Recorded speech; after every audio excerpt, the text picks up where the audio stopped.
Hello, fellow hunters. It's been just over a month since TGA 2023, where Capcom dropped an absolute bombshell of an announcement. Monster Hunter Wilds stole the show with a beautifully cinematic trailer, and even Ryozo Sugimoto came out to address the audience. With a 2025 release, fans across the globe are watching with bated breath, waiting for Capcom to confirm more details about where they are in the development process. Along the way, the Monster Hunter community has been more passionate and vibrant than ever, with a resurgence of players old and new returning to World Arise. In a prior video, I talked about what we could do in the meanwhile as we wait for more information. In that same video, I touched on Capcom's patterns over the course of the last couple Monster Hunter games and used this to educate our guesses on when those updates would drop. Capcom knows what they're doing, and as they continue to flesh out the type of world Wilds will bring, I'm confident they have intentions behind just exactly when they'll announce the information and why. At present, we're operating on very limited information, with only a debut trailer, a short interview with Sony, and the onstage address that Ryozo gave TGA 2023 moments after Wild's debut. This hasn't deterred the community one bit, though. In fact, it's had quite the opposite effect, with Reddit threads, news articles, speculation videos, hi, that's me, and live streams all abuzz. Ryozo even anticipated this, acknowledging the fanbase and its hunger to draw conclusions from even the tiniest of details, following up with a New Year's 2024 special message just last week. There's a few interesting details in that video where I dissected the intentional wording that Ryozo used both in the special message as well as in his address to the audience at TGA. While it might feel like we're operating on breadcrumbs, the reality is that Capcom put an immaculate attention to detail in Wild's trailer.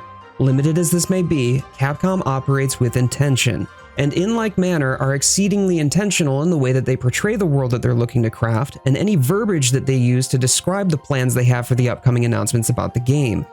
They have something in the works and are being cautious about the details they share, leaving us to read between the lines. One of my videos went in depth into these sorts of details and just exactly what sort of patterns we can draw from Capcom's typical mode of behavior, calling attention to the patterns behind the imagery they tease in their announcements and logos. It's from these patterns we can start to string together something more cohesive to build off of and construct a narrative from there. When we reflect on how much Capcom has put so much character and flavor into World's ecology, going so far as to construct an entirely new AI for monster and endemic life behavior, we can see the vision the mainline team has had for creating worlds full of life. They want the player to be immersed in the world they've created, vibrant with lush flora and fauna that would act as you would expect it to. In fact, the notion of realism to these monsters has reached such a degree of lifelike behavior that it's become almost completely transparent. To further demonstrate this point, think about when a wet dog shakes. We can envision in our minds the way its skin and fur glides across the muscle structure before snapping back to its resting state, flecking water droplets everywhere.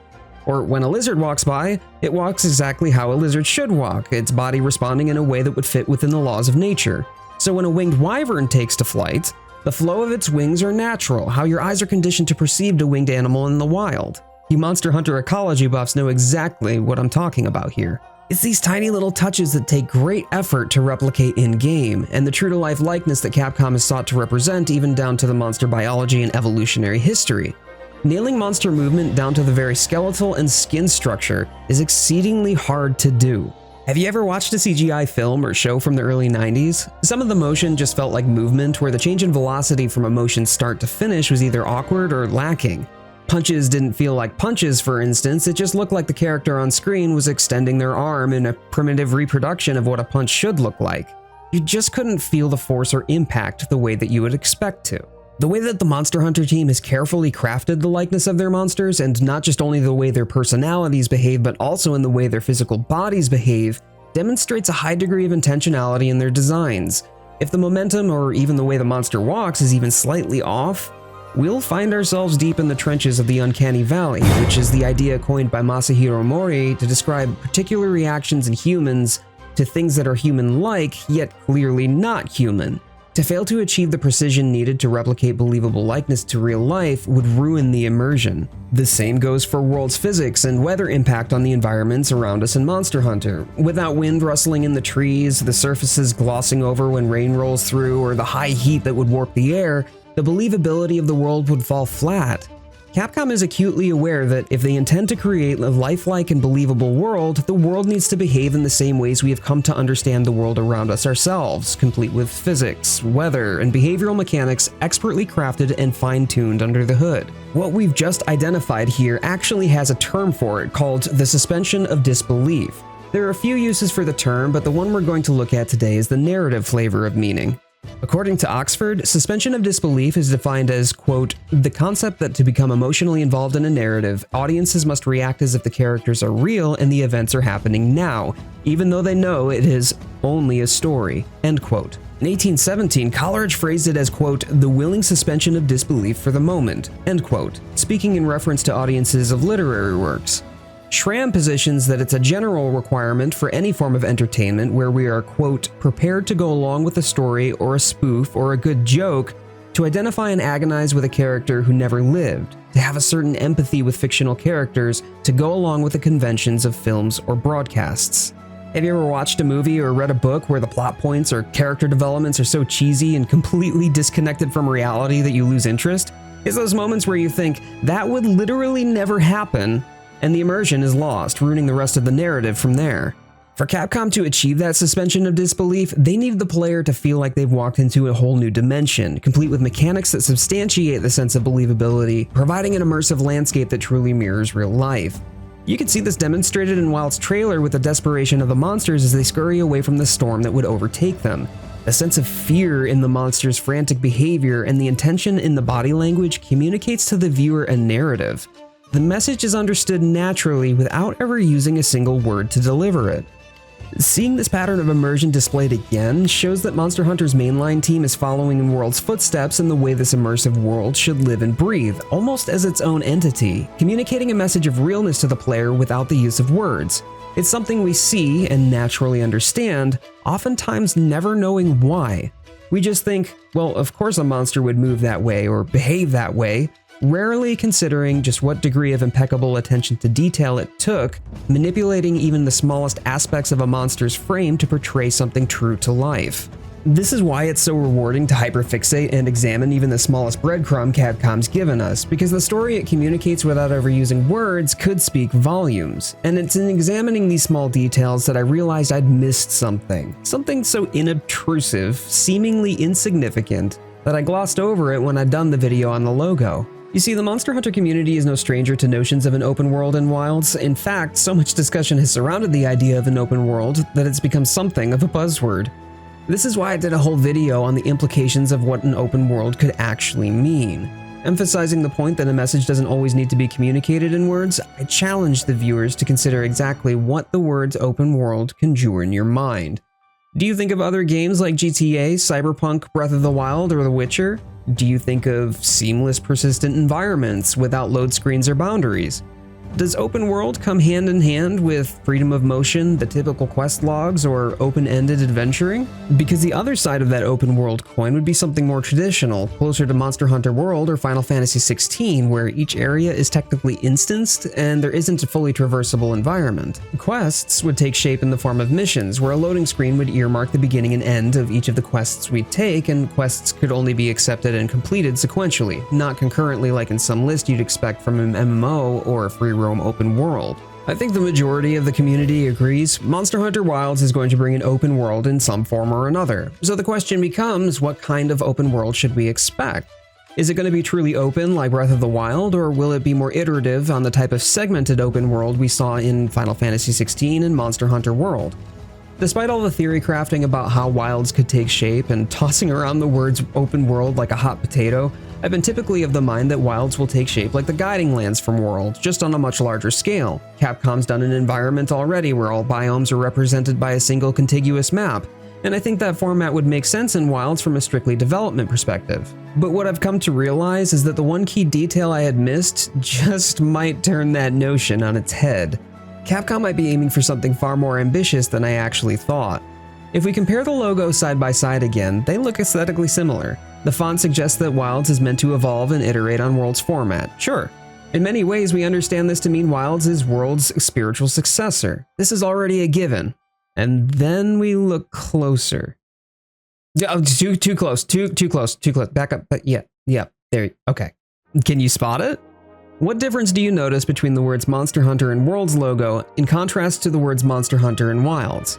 Sure, there's a neat gradient to the color with the darker colors on the bottom and the brighter colors on the top of each of the letters, but more important than that, when we're drawing conclusion from Capcom's aesthetic identity, we use their patterns to educate our conclusions. And quite literally, what do we see here? Patterns.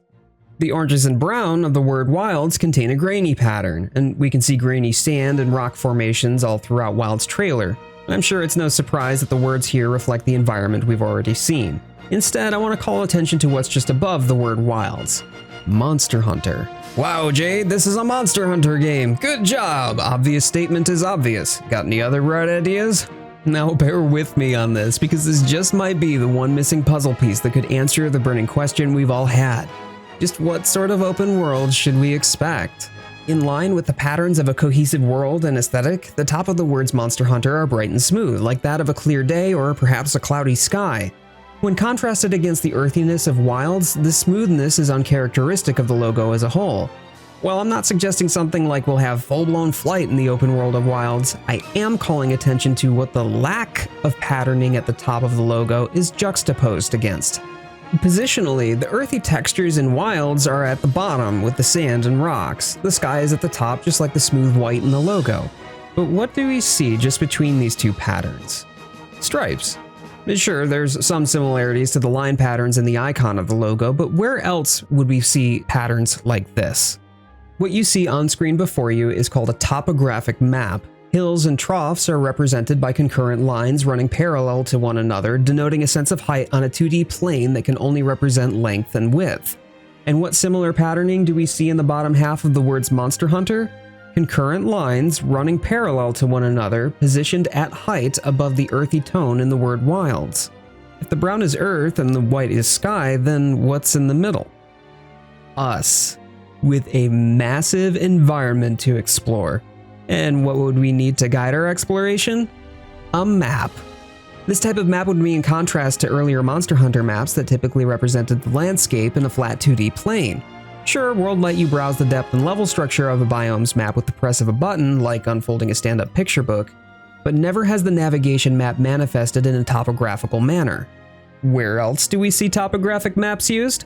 In the Sheikah slate from Breath of the Wild, we can see concurrent parallel lines decorating the map of Hyrule, indicating positional data and height or depth across a 2D surface. So why bother putting such a meaningless detail in a logo? I again maintain that Capcom is very intentional in their design choices and philosophy, both in-game and out. If there wasn't a significance to this, why wouldn't they just make the words Monster Hunter flat like World's iteration of the logo? Or put differently, if they were intending on using the same map function as in World or other previous entries in the franchise, what need would they have for topographical stylings in the logo of Wilds? That's because a topographical map would only serve one purpose: to navigate an open environment filled with hills, troughs, and crags where navigation was no longer restricted by climb or jump points like vines or drop-down prompts requiring specific user input. My friends, I truly believe that this is Capcom's hint to us that yes, we are getting a persistent, fully open world, not unlike Breath of the Wild or The Witcher, with all of the hallmarks of navigation an open world would imply.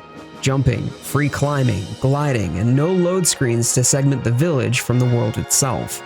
It's my honest belief that Capcom intends to take World's formula and completely tear down any boundaries or obstacles that disrupted the cohesiveness, leaning heavily into notions of openness, wilderness, and exploration. To be out in the open where you spot a village on the horizon, it will be up to you to find your way to navigate the treacherous path to the village itself, using all mobility and movement options at your disposal. So much for my ideas about the guiding lands, just bigger. And to be honest, I'm not entirely sure how I feel about this. I'm conflicted. All this talk about the open world and even entertaining the idea of a persistent, seamless open world, there's this small selfish part of me that feels a bit disappointed. But then I go back to Wild's trailer, combing through every detail I can, and I feel the magic in the presentation all over again. This just might be my aversion to change, or perhaps my lack of ability to conceive just how Capcom could manage to pull off something so ambitious. Maybe this would explain the prolonged development cycle, or why they were so hush-hush about the game until TGA. Whatever the case may be, there are other truths that I hold fast to in this moment. Capcom is not afraid to innovate or take risks, and furthermore, committed to an exceptional polish on the product they deliver. They have time and time again continued to innovate while maintaining a cohesive aesthetic and a believable world to immerse players in. Monster Hunter is changing, perhaps far more than I originally thought, but those changes don't necessarily mean changing for the worse. In my prior video, I discussed the opposition the Monster Hunter team faced when it came to the new direction World would take. If doubling down on the creative vision and the intention behind their design could deliver us World, then this is a reminder to me that I need to trust the process and to have faith in the passion, dedication, and vision of the mainline team with Capcom behind them. Their attention to detail speaks for itself, never content with just the status quo, and that's a matter of pride for them. I spoke on how these are the key motivational factors that drove their innovation and catapulted World to success, and if I'm to believe that Capcom still holds fast to these principles, which if you've watched my other videos, you know I do, then I too must concede that any reservations I have about Wilds taking shape as a persistent open world are misplaced and unfounded. In the coming months, I believe we as a community are about to have our worlds shaken. When I said that Capcom realizes they have big shoes to fill if they're meant to top their crowning achievement in Monster Hunter World, I didn't realize just how far they might run with it. I find myself a bit shocked that I thought that, practically speaking, Capcom would go a more conservative route. So what does this mean, and what can we expect as Wilds takes shape? From the trailer, it's clear that the environment will be dynamic, and monster behavior will be impacted. Think on how Breath of the Wild would have the occasional thunderstorm roll through, where surfaces became slippery and metal would attract lightning bolts. This would imply that the player mechanics will be similarly impacted in Wilds, where navigation, combat, or safety could be put in jeopardy. This would further lend an explanation to the dual weapons we see in the trailer, complete with a pouch for storage and a tent to pitch out in the environment. We might be seeing on-field procurement, where the materials you gather could be forged into weapons while out in the open, relying on limited resources for your weapon upgrades instead of a traditional smithy. Given that there are very structured classes of weapons in Monster Hunter, I'm doubtful that they would take the durability approach like with Breath of the Wild's breakable weapons, but I'm thinking that there just might be some measure of customization and maintenance of your weapon over the course of the prolonged sessions afield. Something along these lines could be a bit of an evolution of the sharpness mechanic, adding in new dimensions of weapon maintenance and augmentation. And when we examine some of the finer details of the Hunter's kit in the trailer, we can also see what seems to be decorative beads adorning the pouch, which could be your pendant or charms. But just next to it looks to be some sort of device with a lens on the end of it. This could be some sort of telescope, for instance, for examining large swaths of land at a distance, especially useful for unexplored or otherwise inaccessible areas of your map you have yet to fill out, just like how you would zoom out or zoom in on the field with the Sheikah slate to pin your objectives on the way. I'm starting to wonder if there's more truth than I realized when I remarked that Wilds might be drawing some inspiration from Breath of the Wild, but there's nothing set in stone for now. In fact, if I'm completely right on literally everything in the here and now, there's still the potential for Capcom to shift gears during the development cycle that changes it all and they go in an entirely different direction. Whatever the end result, I'm optimistic about Capcom's designs. I trust their experience in the industry and their judgment for the direction the Monster Hunter should go. They've wowed us once, they can do it again. So I'm curious, do you think the topographic map means a persistent, seamless open world? Did you wish for a more conservative or hybrid approach more akin to the Guiding Lands like I did? Do you think that this is a positive or negative move for Capcom to make? And has this all but confirmed underwater combat with the massive expanse this type of open world would promise? I want to hear your thoughts.